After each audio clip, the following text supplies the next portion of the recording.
আপনারা শুনলে অবাক হবেন, আন্তর্জাতিক বিশ্ববিদ্যালয় চট্টগ্রামের এক আইন বিভাগের 19তম ব্যাচের সাবেক মেধাবী ছাত্র হিসাবে যিনি পরিচিত এবং জেলা আইনজীবী সমিতির সম্মানিত সদস্য ছিলেন আমাদের সাইফুল ইসলাম আলিফ ভাই, আজকেই এই ফ্যাসিস্ট পালিয়ে যাওয়ার পরে গোটা বাংলাদেশের এই সমস্ত ইস্কনের নাস্তিক রাম বামপন্থীরা বাংলাদেশে একটা অস্থিতিশীল পরিবেশ তৈরি করে গোটা পৃথিবীর মানুষদেরকে এই ইস্কন নামক এই সংগঠনের এই সমস্ত নাস্তিক কুলাঙ্গাররা জানিয়ে দিচ্ছে মুসলমানরা হিন্দুদের উপরে আক্রমণ করছে, মুসলমানরা হিন্দুদের ইজ্জত হানি করছে। বলেন নাউজুবিল্লাহ। মুসলমানদের আদর্শ কখনো হিন্দুদের উপরে আক্রমণ করা নয়, মুসলমানদের আদর্শ কখনো হিন্দুদের উপরে আক্রমণ করে তাদের মন্দির ভাঙা নয়, মুসলমানদের আদর্শ কোনোদিন তাদের উপরে জুলুম করা নয়, বরং মুসলমানদের আদর্শ রাতের অন্ধকারে তাদের মন্দির পাহারা দিয়ে তাদের অত্যাচারকে দূরে দিয়ে তাদের জীবনটাকে তাদের ইজ্জতটাকে হানি করে তাদের ইজ্জতটাকে সম্মানটাকে টিকিয়ে রাখা, এটাই হলো মুসলমানদের আদর্শ। কথা বলেন ঠিক না বেঠিক? মুসলমানদের আদর্শ হলো রাতের অন্ধকারে তাদের মন্দিরগুলা পাহারা দিয়ে তাদেরকে নিরাপদে বাংলাদেশে বসবাস করা। কিন্তু তারা আজকে গোটা পৃথিবীর মানুষদেরকে দেখাই দিচ্ছে যে মুসলমানরা আমাদের উপর আক্রমণ করছে। এই ইস্কন নামক সংগঠন, আমার ভাইয়েরা, সম্মানিত ভাইয়েরা, ইতিপূর্বে আপনারা শুনলে অবাক হবেন, এই ইস্কনের গডফাদার নাম তার চিম্ম কৃষ্ণ দাস। চিম্ম কৃষ্ণ দাসকে গ্রেপ্তার, সোশ্যাল মিডিয়া আপনারা দেখছেন না, এই চিম্ম কৃষ্ণ দাস গ্রেপ্তার করার কারণে তারা আর স্থির থাকলো না, তারা প্রতিবাদ মিছিলে আন্দোলনে মেতে উঠেছে, তারা নেমে গিয়েছে। নেমে যাওয়ার পরেই আপনারা শুনলে অবাক হবেন, চট্টগ্রামের বুকে অসংখ্য মসজিদের মুসল্লিদেরকে তারা রক্তাক্ত করেছে। বলেন নাউজুবিল্লাহ। শুধু তাই নয়, এই চট্টগ্রামের অসংখ্য মসজিদের ইমাম সাহেবকে তারা রক্তাক্ত করেছে, চট্টগ্রামের অসংখ্য মুয়াজ্জিনকে তারা রক্তাক্ত করেছে। এই ইস্কন নামক সংগঠন চিৎকার দিয়ে বলেন নাউজুবিল্লাহ। আমার ভাইয়েরা, আমি ইমাম সাহেব আজকে জানিয়ে দিচ্ছি, আমরা সকলেই আজকের আমাদের হৃদয় থেকে তীব্র নিন্দা প্রতিবাদ জানাই। ইস্কন নামক এই সংগঠন জাতীয় কর্ম এই কাণ্ড যা করেছে, আল্লাহ তাআলা যেন তাদের এই কাজগুলাকে নিষিদ্ধ করে দেয়। আমরা মাননীয় আমাদের কলিজার টুকরা এখন যে প্রধানমন্ত্রী আছে ডক্টর ইউনূসকে জানাতে চাই যে আমাদের প্রিয় নেতা, আপনি অবশ্যই এই ইস্কন নামক সংগঠন যে চিম্ম কৃষ্ণ দাসের যে গোষ্ঠী আছে তাদেরকে আপনি নিষিদ্ধ করে দেন। সকলে বলেন ইনশাআল্লাহ, তাদেরকে নিষিদ্ধ করা লাগবে। আমার ভাইয়েরা, আমরা আজকে আমাদের বাংলাদেশের অন্যতম জেলা যশোর জেলার হিকর কাছে থেকে জানাতে চাই, আবু সাইদের উত্তরসূরি, মুগ্ধ ইয়ামিনের উত্তরসূরি হিসাবে আমরা জানাতে চাই, আমরা দীপ্ত কণ্ঠে বলে দিতে চাই, মনে রাখো ইস্কনের দালালরা এটা ভারত নয়, এটাই যুক্তরাষ্ট্র নয়, 96% মুসলমানের দেশ, এটা শাহজালালের দেশ, এটা শাহপরানের দেশ, এটা শাহ মাকদুমের দেশ, এটা খানজাহানির দেশ, এটা আল্লামা সাইদির দেশ। অতএব এদেশে কোনো দালাল, এদেশে কোনো চোর, এদেশে কোনো ডাকাত, এদেশে কোনো নাস্তিকদের ঠাঁই হবে না, হবে না, হবে না। কথা বলুন ঠিক না বেঠিক? রাজি আছেন কারা কারা? দুই হাত তুলে আল্লাহকে দেখায় দেন। লিল্লাহে তাকবীর। আল কোরআনের আলোক, আল হাদিসের আলোক, দুনিয়ার মুসলিম, লিল্লাহে তাকবীর। আমার ভাইয়েরা, এই ইস্কন নামক সংগঠন এরাই আল্লাহু আকবারের নামকে জঙ্গিবাদের স্লোগান বলেছিল। চিৎকার দিয়ে বলেন নাউজুবিল্লাহ। এই এরাই যারা আজকের আমাদের আইনজীবী সাইফুল ইসলাম আলিফ ভাইকে হত্যা করেছে, সাইফুল ইসলাম আলিফ ভাইয়ের গলা কেটে যে আইনজীবীকে হত্যা করেছে, এই ইস্কন নামক এই দালালরা এরাই আল্লাহু আকবারের নামকিরা জঙ্গিবাদের স্লোগান বলেছিল। কিন্তু অবশেষে দেখা গেল আল্লাহ তাআলা ওদেরকেই জঙ্গি বানিয়ে দিল। কথা বলেন ঠিক না বেঠিক? আমি 2-3 দিন আগে এই জঙ্গিদেরকে নিয়ে যখন আমাদের সাইফুল ইসলাম আলিফ ভাইকে হত্যা করলো, আমি একটা গজল লিখেছি, আমি নিজেই লিখেছি। আপনারা কি শুনতে চান আমার লেখা গজলটা কি? যে ইস্কন নামক সংগঠন, এই ইস্কন নামক দালাল এরাই আমাদের সাইফুল ভাইকে হত্যা করলেন এবং এরা আল্লাহু আকবারের নামকে জঙ্গিবাদের স্লোগান বলেছিল। কিন্তু অবশেষে আল্লাহ ওদেরকেই জঙ্গি বানিয়ে দিল। আল্লাহু আকবারকে যারা জঙ্গি বলেছিল, অবশেষে তারাই আবার জঙ্গি হয়ে গেল। কথা বলেন ঠিক না বেঠিক? আল্লাহু আকবারকে যারা জঙ্গি বানাইছিল, আমার আল্লাহ তাদের জঙ্গি করে দিল। আর হবে না জঙ্গির ঠাই, আর দিব না জঙ্গির ঠাই মুসলমানের দেশে। ঠিক না বেঠিক? আরো হবে না জঙ্গির ঠাই, আর দিব না জঙ্গির ঠাই মুসলমানের দেশে। মুসলমানরা জেগেছে আজ ঈমান বুকে নিয়ে। আল্লামা সাইদি চট্টগ্রাম প্রেড ময়দান থেকে বলেছিল, ও ভারতের দালালরা, ও ইসকনের দালালরা, তোমরা যে তোমাদের হাতে রয়েছে AK-47, তোমাদের হাতে রয়েছে কামান, তোমাদের হাতে রয়েছে গুলি, কিন্তু মুসলমানদের কামান নাই, মুসলমানদের হাতে গুলি নাই, মুসলমানদের কাছে কিচ্ছু নাই, মুসলমানদের কাছে আছে ঈমান আর আল্লাহর কোরআন। কথা বলেন ঠিক না বেঠিক? এই মুসলমান আল্লাহর কোরআন এবং ঈমান নিয়ে যখন মাঠে ময়দানে আল্লাহু আকবারের স্লোগান নিয়ে নেমে যাবে, ওই ইসকনের দালালরা, ভারতের দালালরা, তোমরা পালানোর মতো ইন্দোরের গর্ত পর্যন্ত খুঁজে পাবে না। চিৎকার দিয়ে বলেন কথা ঠিক না বেঠিক? আমার ভাইয়ের, আমার বন্ধুরা, এজন্য আমি তাদেরকে নিয়ে একটি গজল লিখেছি যে আর হবে না জঙ্গির ঠাই, আর দিব না জঙ্গির ঠাই মুসলমানের দেশে। মুসলমানরা জেগেছে আজ ঈমান বুকে নিয়ে, মুসলমানরা জেগেছে আজ কোরআন বুকে নিয়ে। আল্লাহু আকবারকে যারা জঙ্গি বলেছিল, অবশেষে তারাই আবার জঙ্গি হয়ে গেল। একটু বলেন আমার সাথে, আল্লাহু আকবারকে যারা জঙ্গি বলেছিল, আমার আল্লাহ তাদের জঙ্গি বানাই দিল। আল্লাহু আকবারকে যারা জঙ্গি বানাইছিল, অবশেষে তারাই আবার জঙ্গি হয়ে গেল। আর হবে না জঙ্গির ঠাই, আর দিব না জঙ্গির ঠাই মুসলমানের দেশে। মুসলমানরা জেগেছে আজ ঈমান বুকে নিয়ে, মুসলমানরা জেগেছে আজ কোরআন বুকে নিয়ে। একটু জিকির করেন লা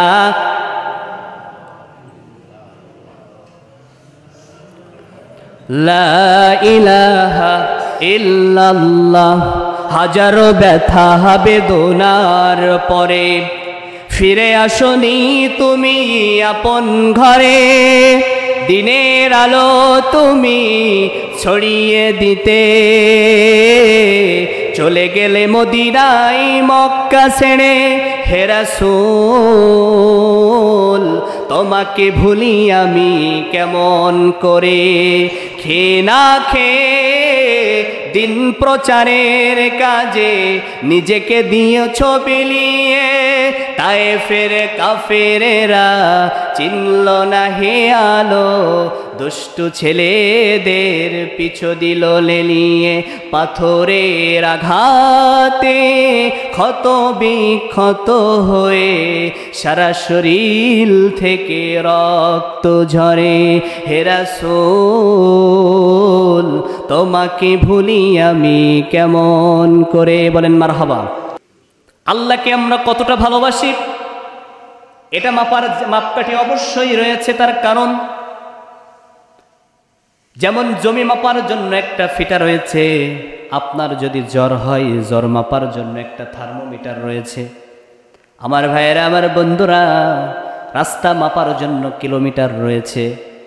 আল্লাহ রব্বুল আলামিনকে কতটা ভালোবাসি এটা মাপার জন্য একটা জিনিস আছে। শুনতে চান সেই জিনিসটার নাম কি?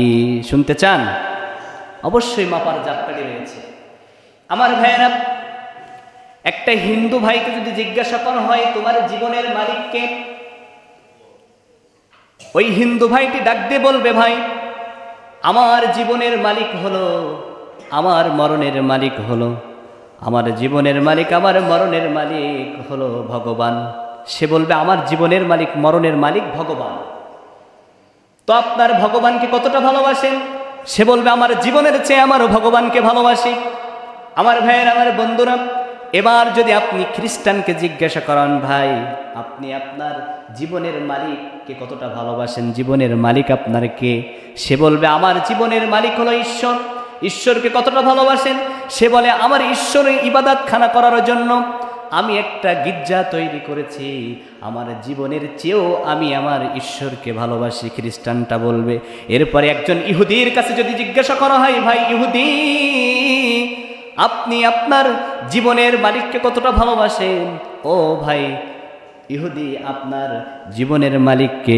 ওই ভাই ডাক দিয়ে বলবে আমি ইহুদি, আমার জীবনের মালিক হলো গড়, আমি আমার গড়কে আমার জীবনের চেয়ে ভালোবাসি। এবার আসেন মুসলমানদের কাছে যদি জিজ্ঞাসা করা হয়, ও কুলবাড়িয়ার মুসলমানেরা তোমার জীবনের মালিক কে? বলেন কে? আপনার আমার সকলের জীবনের মালিক হলো আল্লাহ। ওই আল্লাহকে আমরা কতটা ভালোবাসি, ওই আল্লাহকে কতটা ভালোবাসি এটার মাপকাঠি, এটার যন্তর আল্লাহ রব্বুল আলামিন কোরআনুল কারীমের সূরা আল ইমরানের 31 নম্বর আয়াতে কারিমার ভিতরে জানিয়ে দেন। আমার আল্লাহ রব্বুল আলামিন বলেন, কুল ইন কুনতুম তুহিব্বুনাল্লাহা ফাত্তাবিউনি ইউহিব্বুকুমুল্লাহ। ও ويغفر لكم ذنوبكم والله غفور رحيم চিৎকার দিয়ে বলেন আল্লাহু আকবার। আমার আল্লাহ রাব্বুল আলামিন জানিয়ে দেয়, উল হে নবী আপনি আপনার উম্মতদেরকে জানিয়ে দেন, ইন কুনতুম তুহিব্বুনাল্লাহ, যদি আমি আল্লাহ আমার ভালোবাসা পেতে চাই, যদি আপনার উম্মতরা আমার জান্নাত পেতে চাই, জাহান্নাম থেকে যদি মুক্তি পেতে চাই, আমার রহমতের চাদরে যদি আপনার উম্মতেরা আসতে চাই, তাহলে আপনার উম্মতকে একটি কাজ করা লাগবে। কয়টি কাজ বলেন? কয়টা কাজ? আমার আলোচনা কি বোঝা যাচ্ছে? একটি কাজ করা লাগবে। কি সে কাজ? আল্লাহ তাআলা সূরা আল ইমরানের ৩১ নম্বর আয়াতে কারিমার ভিতরে জানিয়ে দিচ্ছেন, ফাত্তাবিউনি ইউহিব্বুকুমুল্লাহ। বলেন আল্লাহু আকবার। ও নবী আপনার উম্মতেরা যদি আমার জান্নাত পেতে চাই, আমার জাহান্নাম থেকে যদি মুক্তি পেতে চাই, আপনার উম্মতেরা যদি আমার রহমত পেতে চাই, তাহলে ফাত্তাবিউনি, নবী আপনাকে অনুসরণ করুক, আপনাকে অনুকরণ করুক। আপনাকে অনুকরণ করার মাধ্যমেই আমি আল্লাহকে কতটা ভালোবাসে আমি আল্লাহ বুঝে নিব। সুবহানাল্লাহ। তাহলে আল্লাহ রাব্বুল আলামিনকে আমরা কতটা ভালোবাসি এটার মাপকাঠি হলেন মুহাম্মদ সাল্লাল্লাহু আলাইহি ওয়াসাল্লাম। আমার ভাইয়েরা, কিন্তু দুঃখ এখানে, মনে বড় কষ্ট নিয়ে কথা বলতে হয়। তার কারণ আজকে আমরা আমার বাবার জীবনটাকে ফলো করি, বাবার আদর্শকে ফলো করি, আজকে আমাদের দাদার আদর্শটাকে ফলো করি। আমার ভাইয়েরা, আমার বন্ধুরা, আজকে আমরা আমাদের নেতার আদর্শটাকে ফলো করি। আজকে সাকিব আল হাসান কি খেয়ে তার মাসেল বানিয়েছে এটা আমরা দেখি। এরপরে মাশরাফি কিভাবে পেসবল করে এটা আমরা দেখি। এরপরে নেইমার কিভাবে তার চুল কেটেছে আজকে আমরা এটা দেখি। কিন্তু আল্লাহর নবীর আদর্শ আপনার আমার ভিতরে নাই। এজন্য we are the follower of the Muhammad সাল্লাল্লাহু আলাইহি ওয়াসাল্লাম। আপনি যদি আল্লাহর নবীকে ফলো করতে পারেন, বিশ্ব নবীকে ফলো করতে পারেন, আল্লাহর নবীর আদর্শটাকে যদি গ্রহণ করেন, রব্বুল আলামিন সূরা আল ইমরানের ভিতরে বলেন ফাত্তাবিউনি, যদি তোমরা আমার বন্ধুকে অনুকরণ করে চলতে পারো, তাহলে ফালা খাউফুন আলাইহিম ওয়ালা হুম ইয়াহজানুন, তোমার জীবনে কোনো চিন্তাও থাকবে না, কোনো ভয় থাকবে না। বলেন সুবহানাল্লাহ। তাহলে আল্লাহকে কতটা ভালোবাসি এটা মাপার মাপকাঠি হলেন কে? মুহাম্মদুর রাসূলুল্লাহ সাল্লাল্লাহু আলাইহি ওয়াসাল্লাম। এরপরে আমার ভাইয়েরা, আল্লাহকে আমরা যদি, আল্লাহর নবীকে যদি আমরা ভালোবাসতে পারি, আল্লাহর নবীকে যদি অনুসরণ করতে পারি, অনুকরণ করতে পারি, তাহলে আল্লাহ রাব্বুল আলামিন জানিয়ে দিচ্ছেন ইউহিব্বুকুমুল্লাহ। ও দুনিয়ার মানুষ, পৃথিবীর মানুষ, তোমরা যদি আমার নবীকে অনুকরণ করে চলতে পারো, তাহলে আমি আল্লাহ রাব্বুল আলামিন তোমাদেরকে ভালোবাসবো। সুবহানাল্লাহ। যদি আল্লাহর নবীকে ভালোবাসতে পারে, তাহলে ভালোবাসবেন কে? আল্লাহ রাব্বুল আলামিন ভালোবাসবে। কিন্তু আমার নবীকে আমরা ভালোবাসি, কেমন ভালোবাসি? সুবিধা হয় যতটুকু নবীকে ভালোবাসি ততটুকু, সুবিধা হয় না, প্রয়োজন হয় না, নবীকে আর ভালোবাসি না। নবীকে কিন্তু আর আমরা ভালোবাসি না। আমাদের সুবিধা হয় যতটুকু, নবীকে ভালোবাসি ততটুকু, সুবিধা হয় না, প্রয়োজন হয় না, নবীকে আর ভালোবাসি না। যদি নবীকে ভালোবাসতে পারি, নবীর আদর্শটা আমাদের জীবনে বাস্তবায়ন করতে পারি, আমার ভাইয়ের, আমার বন্ধুরা, আল্লাহ রাব্বুল আলামিন জানিয়ে দিচ্ছে ওয়ায়াগফির লাকুম যুনুবাকুম। ও পৃথিবীর মানুষ, তোমার গুনাহ যদি হয় সমুদ্রের মতো, আমি আল্লাহ আমার দয়ার সাগর হচ্ছে আসমানের মতো। বলেন সুবহানাল্লাহ। যদি তোমার গুনাহ হয় নদীর মতো, আমি আল্লাহ আমার দয়া হলো সাগরের মতো। তোমার গুনাহ যদি হয় সাগরের মতো, আমি আল্লাহ আমার দয়ার সাগর হলো পাহাড়ের মতো। তোমার গুনাহ যদি হয় পাহাড়ের মতো, আমি আল্লাহর দয়ার সাগর হলো আসমানের মতো। চিৎকার দিয়ে বলেন আলহামদুলিল্লাহ। তাহলে ওই আল্লাহ, যে আল্লাহ আমাকে আপনাকে জীবনের সগীরা কবিরা জাহিলি বাতিলি জেনে না জেনে প্রকাশ্যে গোপনে দিনের আলোতে রাতের অন্ধকারে যত গুনাহ আমরা করেছি, নবীকে ভালোবাসলে যদি আল্লাহ সব গুনাহ মাফ করে দেয়, তাহলে ওই নবীকে ভালোবাসার দরকার আছে না নাই? বলেন আছে না নাই? যদি নবীকে ভালোবাসতে পারি, আল্লাহ আপনার আমার জীবনের সমস্ত গুনাহ মাফ করে দিবে। এরপর রব্বুল আলামিন বলেন আল্লাহু গফুরুর রহিম। চিৎকার দিয়ে বলেন আল্লাহু আকবার। আল্লাহ রব্বুল আলামিন জানিয়ে দিচ্ছে, আমি তো গফফারুর রহিম, আমি রহমানুর রহিম। আমি আল্লাহ রব্বুল আলামিন তার জীবনের সমস্ত গুনাহ মাফ করে দিব। আল্লাহ রব্বুল আলামিন তো ক্ষমাশীল, আল্লাহ তো দয়াময়, আল্লাহ রহমানুর রহিম। আল্লাহ আপনার জীবনের গুনাহ খাতা মাফ করে দিবে। তাহলে আল্লাহকে পাইতে গেলে কাকে ভালোবাসতে হবে? নবীকে ভালোবাসতে হবে। আমার আলোচনা মনে হয় বুঝতে পারছেন আপনারা? পাচ্ছেন? আল্লাহকে যদি আল্লাহর ভালোবাসা যদি আমরা পেতে চাই, তাহলে কাকে ভালোবাসতে হবে? নবীকে ভালোবাসতে হবে। কিন্তু আমি আমার আলোচনার মাঝে বলি, একজন ব্যক্তি তার শখের উট নিয়ে রওনা হচ্ছে সফরের উদ্দেশ্যে। একজন ব্যক্তি তার শখের উটটা নিয়ে সফরে 1 দিন 2 দিন 3 দিন 4 দিন 5 দিন 6 দিন হয়ে গেল। উটের খুব ক্ষুধা লাগছে। ক্ষুধা লাগার কারণে উট ক্লান্ত শরীর নিয়ে উট মরুভূমির ভিতরে শুয়ে পড়ল। এখন উটের মালিকটা তার পাশে বসে বসে ভেউ ভেউ ভেউ ভেউ করে কান্নাকাটি করে যে আমার শখের উটটা মারা যায় ক্ষুধার যন্ত্রণায়। ইতিমধ্যে ইন্ডামেন টাইম, ওই সময় একটা রাস্তা দিয়ে একটা পথিক হেঁটে যায়। পথিকটা ডাক দিয়ে বলে, ও ভাই, তুমি তোমার উটের পাশে বসে বসে কেন কাঁদতেছ? ভাই, তুমি তোমার উটের পাশে বসে বসে কেন কাঁদতেছ? তো বলে, আমি উটের পাশে বসে বসে কাঁদতেছি তার কারণ আমার শখের উটটা ক্ষুধার যন্ত্রণায় মারা যাচ্ছে, ছটফট করতেছে, এজন্য আমি তার পাশে বসে বসে কান্নাকাটি করতেছি। ওই প্রতীকটা ডাক দিয়ে বলে, ও উটের মালিক ভাই, আপনার কাছে তো একটা জিনিস দেখতে পাচ্ছি, জিনিসটির নাম কি? তো বলে, পুটলা। পুটলার ভিতরে কি আছে? তো বলে, পুটলার ভিতরে একটু হালুয়া আর কয়েকটা রুটি আছে। তো বলছে, আপনার উটের পাশে বসে বসে তো আপনার কান্দা লাগবে না, আপনার পুটলা থেকে, আপনার ব্যাগ থেকে যদি একটা রুটি আর একটু হালুয়া যদি দিতে পারেন, তাহলে অবশ্যই অবশ্যই আপনার ওই উটটা বেঁচে যাবে। আপনার উটের পাশে বসে বসে আপনার আর কান্দা লাগবে না। একটু হালুয়া আর একটা রুটি যদি উটরে দেওয়া হয়, উট বেঁচে যাবে না? উট বেঁচে যাবে। কিন্তু লোকটা বলছে, আমি যে পাশে বসে বসে কাঁদতেছি, এতে তো আমার কোনো পয়সা খরচ হচ্ছে না, কিন্তু আমি যদি আমার একটা রুটি আর একটু হালুয়া আমার উতরে দেই, তাহলে তো আমার পয়সা খরচ হবে। বুঝতে পেরেছেন? এরম ভালোবাসি আমার নবীকে। কিন্তু নবীকে আপনার আমার জীবনের সে ভালোবাসার দরকার আছে না নাই? জোরে চিৎকার দিয়ে বলেন, নবীকে ভালোবাসার দরকার আছে না নাই? রব্বুল আলামিনকে ভালোবাসলে, আল্লাহ রব্বুল আলামিনের হাবিবকে যদি ভালোবাসি, তাহলে আপনার আমার জীবনের সমস্ত গুনাহ মাফ হয়ে যাবে।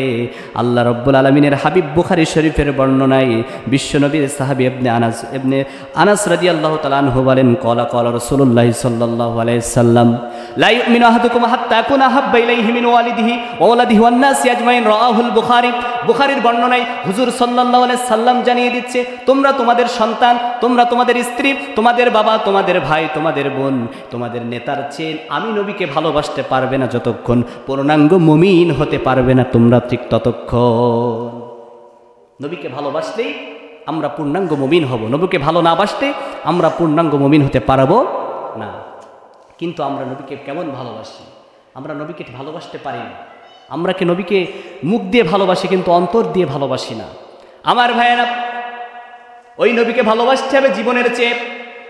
ওই নবীকে নিয়ে যখন কটূক্তি করা হয়, ওই নবীকে যখন অপমান করা হয়, আমার আল্লাহকে যখন অপমান করা হয়, মুসলমানরা চুপ থাকে। মুসলমানরা যখন চুপ থাকে, নবীর অপমান সহ্য করে, ওই মুসলমানরা প্রকৃত মুসলমান হতে পারে না। নবীর অপমানে যদি তোমার মন না কাঁদে, তুমি প্রকৃত মুসলমান হতে পারবে না। এজন্য কবি নজরুল বলছেন, বিশ্ব নবীর অপমানে যদি না কাঁদে তোর মন, বিশ্ব নবীর অপমানে যদি না কাঁদে তোর মন, মুসলিম নয় মুনাফিক, তুই নবীজির টাটকা দুশ্মন। নবীজির অপমানে যদি না কাঁদে তোর মন, মুসলিম নয় মুনাফিক, তুই নবীজির টাটকা দুশ্মন। কথা বলতে হবে, ঠিক না বেঠিক? কয়েকদিন আগে হিন্দুস্তানের বুকে এক কুলাঙ্গার আমার নবীকে অপমান করেছে। আমরা মুসলমান চুপ ছিলাম, কিন্তু আমার দেশে কিছু আলেম তারা প্রতিবাদ জানিয়েছে। এটাই তো মুসলমানের কাজ। নবীকে অপমান করা হবে যেখানে, আমার আল্লাহকে অপমান করা হবে যেখানে, আমার বাবাকে অপমান করো আমি ছেড়ে দিব, আমার দাদাকে অপমান করো আমি ছেড়ে দিব, আমার ভাইকে অপমান করো আমি ছেড়ে দিব, আমার নেতাকে অপমান করো আমি ছেড়ে দিব, কিন্তু আমার আল্লাহ এবং আল্লাহর নবীকে নিয়ে অপমান করলে মুসলমানরা কখনো ছেড়ে দিতে পারে না। মুসলমানদের হৃদয়ে রক্ত খনন হয়। আমার নবীকে অপমান করা হবে যখন, মুসলমানরা কোনোদিন চুপ থাকতে পারে না। কোনোদিন মুসলমানরা চুপ থাকে না, মুসলমানরা সেখানেই প্রতিবাদ জানায়। আমার ভাইয়েরা, আমার বন্ধুরা, কয়েকদিন আগে ভারতের বুকে এক কুলাঙ্গার আমার নবীকে অপমান করেছে। তারও কিছুদিন আগে আমার দেশে এক আসাদ নূর নামে এক কুলাঙ্গার আমার নবীকে গালি দিয়েছিল, অপমান করেছিল। আমার আল্লাহর কোরআনের ভাষা সূরা আল কলমের ভিতরে জানিয়ে দিচ্ছে, উতুল্লিম বাদা যালিকা জালিম, নবী গো, আপনাকে গালি দিবে যারা জারদ সন্তান হলো ঠিক তারা। সুবহানাল্লাহ। নবীকে গালি দিবে যারা, পিতৃ পরিচয়হীন অবৈধ সন্তান হলো তারা। আসুন কোরআনের দিকে ফিরে যাই। আল্লাহ কোরআনে সূরা আল কলম 68 নম্বর সূরা, বাসায় গিয়ে খুলবেন, সূরা আল কলমের ভিতরে জানিয়ে দিচ্ছে উতুল্লিম বাদা যালিকা জানিম। জানিম হলো আরবি শব্দ, ইংলিশে বলা হয় বাস্টার্ড, বগুড়া এবং সিরাজগঞ্জে বলা হয় পাকা জারোয়া, এটার মাঝামাঝি বাংলায় বলা হয় জারদ সন্তান, অবৈধ সন্তান, এবং এটার খাঁটি বাংলায় বলা হয় পিতৃ পরিচয়হীন অবৈধ সন্তান। এর পারিভাষিক সংজ্ঞা হলো যেই রাত্রি তো ওই কুলাঙ্গার ওর মায়ের গর্ভে যায়, ওই রাত্রি তোর বাবা ওর মায়ের কাছে উপস্থিত ছিল না। কথা বলেন ঠিক না বেঠিক? আমার ভাইয়ের, আমার বন্ধুরা, মক্কার জমিনের একটা ঘটনা। আল্লাহ নবী খান থেকে 1500 বছর আগে আমার নবীকে গালি দিয়েছিল এক কুলাঙ্গার কাফের, নাম তার ওয়ালিদ ইবনে মুগিরা। সে ভীষণ একটা প্রভাবশালী নেতা ছিল, আমার দেশেও একটা প্রভাবশালী নেতা ছিল। সে বলে পালাবো না, প্রয়োজনে ফখরুল সাহেবের বাসায় গিয়ে উঠবো, কিন্তু আমরা কোনোদিন পালাবো না। কিন্তু অবশেষে দেখা গেল ওই নেতাই সব নেতাদের আগে পালিয়েছে। কথা বলেন ঠিক না বেঠিক? তুমি বলেছিলে খেলা হবে, তা আসো, খেলা করার জন্য তো আমরা রয়েছি মাঠে। আসো, তোমার সঙ্গে এই বাংলার মুসলমানরা তোমার সঙ্গে খেলা করবে বলে রয়েছে। আবার বলতেছে ওখানে বসে চুট করে আসবে ঢুকে, আসো, বাংলার মুসলমান তোমাকে দড়ি নিয়ে ফাঁসি নিয়ে দাঁড়িয়ে আছে তোমাকে বরণ করে নেওয়ার জন্য। কথা বলেন ঠিক না বেঠিক? আমার ভাইয়ের, আমার বন্ধুরা, মক্কার জমিনের কুখ্যাত কাফের নাম ওয়ালিদ ইবনে মুগিরা। আমার নবী, বিশ্বনবী মুহাম্মদ রাসূলুল্লাহ সাল্লাল্লাহু আলাইহি সাল্লামকে গণক বলেছিল, জাদুকর বলেছিল, আমার নবীকে গালি দিয়েছিল। আমার আল্লাহ ডাক দেয় জিব্রাইল, ও জিব্রাইল আর করোনা দেরি, চলে যাও তাড়াতাড়ি। দেখো আমার নবী, বিশ্বনবী মুহাম্মদকে ওয়ালিদ ইবনে মুগিরা গালি দিয়েছে। এই মুহূর্তে সূরা কলম থেকে আয়াতটা নিয়ে দাও, এই মুহূর্তে আমার নবীর উপরে নাজিল করে দাও। উতুল্লিম বাদা যালিকা জানিম। ওই যে কুলাঙ্গার ওয়ালিদ ইবনে মুগিরা আমার নবীকে গালি দিয়েছে, ওই ওয়ালিদ ইবনে মুগিরার জন্মের সমস্যা আছে, বলেন সুবহানাল্লাহ। ওই ওয়ালিদ ইবনে মুগিরা আমার নবীকে গালি দিয়েছে, গালি দেওয়ার কারণে আমি আল্লাহ বলে দিলাম ওই ওয়ালিদের জন্মের সমস্যা রয়েছে। আমার নবীর উপরে জিবরিল আমিন এসে যখন এই আয়াতে কারিমা নাজিল করে দিলেন, ও কুলবাড়িয়ার মুসলমানেরা, যুবকেরা, তরুণেরা, আমার নবী সাহাবা আজমাইন আবু বকর, উসমান, আলীকে ডাক দিয়ে বলে, ও আমার কলিজার টুকরা সাহাবীরা রে, এই যে আল্লাহ রাব্বুল আলামিন আমার উপরে আয়াত নাজিল করেছে, আমাকে যারা গালি দিবে তারা প্রকৃত মুসলমান নয়। আমাকে যারা গালি দিবে তাদের সম্পর্কে আল্লাহ বলছে উতুল্লিম বাদা যালিকা জানিম, তাদের জন্মের সমস্যা রয়েছে। তাদের জন্মে কি রয়েছে? সমস্যা রয়েছে। আমার ভাইয়েরা, এই কথা যদি কোনো নেতার কানে যায়, আমি ইমাম সাহেব, আমি যদি কোনো নেতাকে বলি যে তার জন্মের সমস্যা রয়েছে, সে কি আমাকে ছেড়ে দিবে? বলেন, কখনো কি ছেড়ে দিবে? ছেড়ে দিবে না। এখন আল্লাহ নবী যখন বললেন যে ওয়ালিদ ইবনে মুগিরার জন্মের সমস্যা রয়েছে আমাকে গালি দেওয়ার কারণে, সঙ্গে সঙ্গে এই খবর চলে গেল ওয়ালিদ ইবনে মুগিরার কানে। ইন দ্য মেন টাইম ওই সময় ওয়ালিদ তরবারি ঝুঙ্কার নিয়ে দাঁড়িয়ে গিয়ে বলে, মুহাম্মদ, বলেন সাল্লাল্লাহু আলাইহি ওয়াসাল্লাম, উকতুলু মুহাম্মদ, ওই মুহাম্মদ রে হত্যা করব। বলেন নাউজুবিল্লাহ, মুহাম্মদ রে হত্যা করব। কত বড় সাহস মুহাম্মাদের!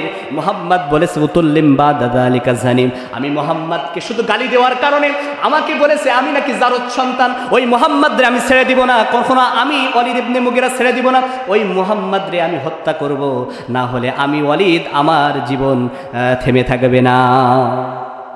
ওয়ালিদ ইবনে মুগিরা হাতের ভিতরে একটা লোহা নিয়ে, তাফসিরের ভিতরে আসছে, লোহা নিয়ে আমার নবীকে হত্যা করবে, এই নিয়াত দিয়ে ওয়ালিদ ইবনে মুগিরা রওনা হলেন। ওয়ালিদ ইবনে মুগিরা মনে করেন মক্কার জমিনে রওনা হলেন। এই যে কুলবাড়িয়া দক্ষিণ পাড়া জামে মসজিদ থেকে রওনা হচ্ছে বাগাসরার উদ্দেশ্যে, নবী আছেন কাবা সত্রে। ইতিমধ্যে ওয়ালিদ ইবনে মুগিরা যখন রওনা হয়, পথের মাঝে ওয়ালিদের এক বন্ধু, আবার সে আমার নবীর অত্যন্ত কাছের সাহাবী, বলেন সুবহানাল্লাহ। নবীর সাহাবী ওয়ালিদের বন্ধু ডাক দিয়ে বলে, ওয়ালিদ ইবনে মুগিরা তুমি কোথায় যাও? বলে মুহাম্মদ বলেছে উতুল্লিম বাদা যালিকা জানিম, আমার জন্মের নাকি সমস্যা রয়েছে, ওই মুহাম্মদরে আমি ওই মুহাম্মদরে হত্যা করব, তা না হলে আমি ওয়ালিদ ইবনে মুগিরা, আমার রক্ত ঠান্ডা থাকবে না, ওই মুহাম্মদরে হত্যা করাই এখন আমার উদ্দেশ্য। বলেন নাউজুবিল্লাহ। ওয়ালিদের বন্ধু আল্লাহ নবী সাহাবী বলছে, ও ওয়ালিদ, যদি মুহাম্মদ বলে থাকে তোমার জন্মের সমস্যা রয়েছে, আল্লাহ নবী তো তার জীবনে কোনোদিন মিথ্যা কথা বলে নাই। মিথ্যা কথা বলেছে? বলেন নবীজি কখনো মিথ্যা কথা বলেছে? নবীজি জীবনে কোনোদিন মিথ্যা কথা বলেন নাই, তাম জীবন মিথ্যা বললেন না যিনি, আজ মিথ্যা কথা বলবেন কেমন করে তিনি? জীবনে কখনো তুমি মিথ্যা বলনি, তাই তো তোমায় পেতে কাঁদে এ ধরণী। তোমারই মতো নেতা পেলেও গো ফুটতো সুখেরই গোলাপ চামেলি বকুল। হে প্রিয় হে নেতা হে রাসূল, একটু জিকির করেন লা ইলাহা ইল্লাল্লাহ, সবাই লা ইলাহা ইল্লাল্লাহ, সবাই জোরে লা ইলাহা ইল্লাল্লাহ, লা ইলাহা মুহাম্মাদুর রাসূলুল্লাহ। পাখির গানে গানে হাওয়ার তানে তানে ওই নামেরই সুর শোনা যায় হলে আপন হারা। লা ইলাহা, সবাই জোরে মহব্বতের কণ্ঠে, কেউ মুখে হাত দিয়ে বসে থাকবে না, সবাই বলেন লা ইলাহা ইল্লাল্লাহ। আমাদের মসজিদের সভাপতি সাহেব, আপনি হলেন নেতা, তাকায় দেখেন কে পড়ছে না, দেখেন সবাই পড়েন লা ইলাহা ইল্লাল্লাহ সুবহানাল্লাহ আলহামদুলিল্লাহ লা ইলাহা ইল্লাল্লাহ। তুমি বাঁচাও তুমি মারো অবিরত ক্ষমা করো, তুমি বাঁচাও তুমি মারো অবিরত ক্ষমা করো, ধরার যে জন তাকেই ধরো সুবহানাল্লাহ, সবাই আলহামদুলিল্লাহ। আমার ভাইয়ের আমার বন্ধুরা, ওয়ালিদ ইবনে মুগিরা আমার নবীকে হত্যা করার জন্য চলে আসে। আমার নবীর সাহাবী ওয়ালিদের বন্ধু ডাক দিয়ে বলে, ওয়ালিদ ইবনে মুগিরা, মুহাম্মদ বিন আব্দুল্লাহ, আমার নবী বিশ্ব নবী যদি বলে তোমার জন্মের সমস্যা রয়েছে, নিঃসন্দেহে তোমার জন্মের সমস্যা রয়েছে, তুমি মুহাম্মদরে হত্যা করতে যেও না, এই তুমি প্রমাণ করো তোমার জন্মটা বৈধ জন্ম না অবৈধ জন্ম। বলছে তুমি এটা পরীক্ষা করো, তুমি আসলে বৈধ সন্তান না অবৈধ সন্তান, তো পরীক্ষা করার জন্য কোথায় যাব? তো বলছে দুনিয়ার কোনো মানুষের কাছে গেলে তুমি বৈধ না অবৈধ এটা প্রমাণ করতে পারবে না, এটা প্রমাণ দিতে পারবে যে তোমাকে পেটে রেখেছে, যে তোমাকে গর্ভ নিয়ে এসেছে, ওই তোমার মা, গর্ভধারিণী মা, জনম দুঃখিনী মা, সেই বলতে পারবে তুমি বৈধ সন্তান না অবৈধ সন্তান। আমার ভাইয়ের আমার বন্ধুরা, কথা কি আমাদের কি মনোযোগ আছে? আপনাদের আলোচনা ভালো লাগছে? আমি আলোচনা করব। আমার ভাইয়ের আমার বন্ধুরা, ওয়ালিদ ইবনে মুগিরা বাসায় চলে গেল। বাসায় যাওয়ার পরে প্রথম দিন তিনি কোনো কিছু খালেন না, মাথার ভিতরে একটাই চিন্তা, মুহাম্মদ তো জীবনে কোনোদিন মিথ্যা কথা বলে না, ওই মুহাম্মদকে শুধু গালি দিয়েছি এজন্য আমার জন্মের সমস্যা হয়ে গিয়েছে। আসলে কি আমার জন্মের সমস্যা, আমি বৈধ জন্মগ্রহণ করেছি না আমি অবৈধভাবে জন্মগ্রহণ করেছি, এই চিন্তা ওয়ালিদের মাথার থেকে যায় না। একদিন, 2 দিন, 3 দিন ওয়ালিদ কিচ্ছু খায় না। মক্কার জমিনে ওয়ালিদ খুব ক্লান্ত হয়ে যায়, খুব ক্লান্ত হয়ে গেছে। 1 দিন, 2 দিন, 3 দিন খাওয়া না, ওয়ালিদ আর ধৈর্য ধরতে পারে না। রাতের অন্ধকারে চলে গেল মায়ের কাছে, মায়ের বাসায় গিয়ে দরজায় নক দিয়ে বলে, মা, ও মা, জনম দুঃখিনী মা, কলিজার টুকরা মা, দরজাটা খোলো, তোমার সন্তান আমি ওয়ালিদ ইবনে মুগিরা এসেছি। বলে এত রাত্রিতে বাবা তুমি কেন এসেছো আমার কাছে? তো বলে এত রাত্রিতে এসেছি মা, তুমি বলো আমি বৈধ সন্তান না অবৈধ সন্তান? মা বলো আমি বৈধ সন্তান না অবৈধ সন্তান? মা তখন বলছে, হঠাৎ এমন প্রশ্ন? তাহলে মা বলো আমি বৈধ সন্তান না অবৈধ সন্তান? মা বলছে কি হয়েছে বল, কি জন্য হঠাৎ বলছিস? ওই যে মুহাম্মদ বিন আব্দুল্লাহ মুসলমানদের নবী, সে বলেছে উতুল্লিম বাদা যালিকা জানিম, সূরা কলমের আয়াত। জানিম হলো আরবি শব্দ, ইংলিশে বাস্টার্ড, পিতৃ পরিচয়হীন অবৈধ সন্তান। ও মা, মুহাম্মদ বলেছে আমি মুহাম্মদরে গালি দিয়েছি, মুহাম্মদ বলেছে আমার জন্মের সমস্যা রয়েছে, আমার জন্মে প্রবলেম রয়েছে। ও মা বলো আমি আসলে বৈধ সন্তান না অবৈধ সন্তান? মা তখন ডাক দিয়ে বলে, ও ওয়ালিদ ইবনে মুগিরা, মুহাম্মদ তো আল্লাহর আসমানের নিচে জমিনের উপরে, মুহাম্মাদের মতো সত্যবাদী একজনও নাই, বলেন সুবহানাল্লাহ। মুহাম্মাদের মতো সত্যবাদী আদর্শবান নবী এই বাংলার জমিনে, এই পৃথিবীতে একজনও নাই। অতএব মুহাম্মদ যদি বলে থাকে আল্লাহর আসমানের নিচে জমিনের ওপরে, মুহাম্মদ তো সত্যবাদী। মুহাম্মদ যদি বলে থাকে তোমার জন্মের সমস্যা রয়েছে, আমি মা বলে দিলাম মুহাম্মাদের কথাটাই সত্য। বলেন সুবহানাল্লাহ। ওয়ালিদ ইবনে মুগিরা বলছে, মা ব্যাখ্যা দাও কেমনে আমি অবৈধ সন্তান হলাম।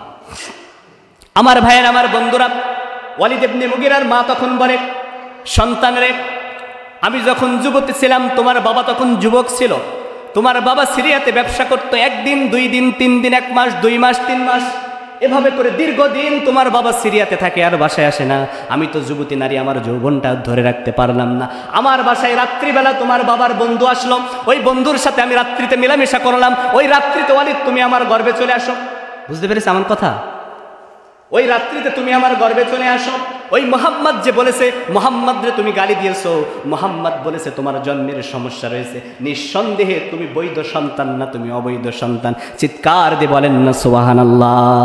এর মানে বোঝা যায় ওই নবীকে যারা গালি দিবে, কয়েকদিন আগে ভারতে গালি দিয়েছে, ওই সমস্ত কুলাঙ্গার যারা আমার নবীকে গালি দিবে তার জন্মের সমস্যা রয়েছে। এটা আমার কথা না কার কথা? আল্লাহর কথা। আল্লাহ বলেছে আমার নবীকে যারা গালি দিবে, এবং আল উলামা ওয়ারাসাতুল আম্বিয়া, নবীগণদের ওয়ারিস হলো আলেম, আলেমদেরকে যারা গালি দিবে তারা তো কখনো বৈধ হতে পারে না, তারা অবৈধ সন্তান। কথা বলেন ঠিক না বেঠিক? কয়েকদিন আগে আমার ভাইয়েরা, গোটা বাংলাদেশ মিলে একটা তুড়পাড় চলতেছে, মুসলমানদের হৃদয়ে রক্তক্ষরণ হচ্ছে, মুসলমানদের হৃদয়ে রক্তক্ষরণ হচ্ছে। তার কারণ যে আমাদের বাংলাদেশে অন্যতম জেলা চট্টগ্রাম জেলায়, আমরা সোশ্যাল মিডিয়ায় দেখতেছি আমার ভাইয়েরা, যে বাংলাদেশের অন্যতম জেলা চট্টগ্রাম জেলার কৃতি সন্তান এই ইসকন নামক সংগঠন, এই ইসকন নামক সংগঠনের এজেন্ডা, ইসকন নামক সংগঠনের কর্তৃপক্ষরা ব্যাপক কাণ্ড চালিয়ে ইসকনের নেতাকর্মীদের বিভিন্ন কৌশল করে তারা আমাদের বাংলাদেশের একটা আইনজীবী, নাম তার সাইফুল ইসলাম বিন আলিফ, শুনেছেন না আপনারা?